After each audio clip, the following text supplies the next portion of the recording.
This case concerned a company called Nixon's Navigation Company Limited, which operated collieries, or in other words, they operated coal mines and the associated infrastructure to get the coal from the mine to the market.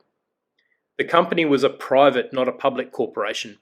In other words, its shares were not traded on the share market, and in fact, for a party to sell their shares, they required the approval of the directors. In this case, the plaintiffs, who were shareholders in the company, approached the company secretary to ask whether any other members in the company were likely to be prepared to sell their shares. The defendants, who were directors of the company, indicated that they might well be prepared to sell their shares at a price of £12 5 shillings, which was arrived at after an independent valuation of the business. A later valuation of the company took the asking price up to £12 and 10 shillings.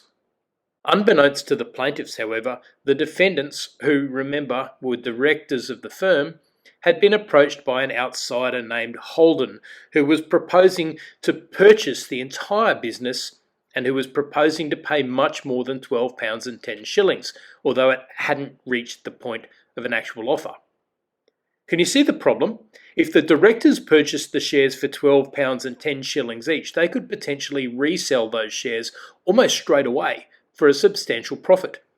They would essentially be taking advantage of the shareholders by using their greater knowledge as directors. The plaintiffs said this should not be allowed. The plaintiffs said that the defendants have a fiduciary duty to them as individual shareholders, and that this fiduciary duty requires them not to take advantage of the shareholders. If that was the case, the directors should not have agreed to purchase shares, but should have allowed the plaintiffs to hang on to their shares so that they could obtain the higher price from the outside purchaser.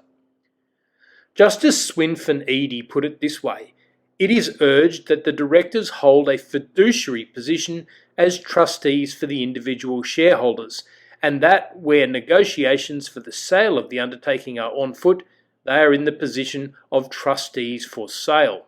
The judge, however, rejected that proposition. Directors have a fiduciary responsibility to the company itself, but not to individual shareholders within that company.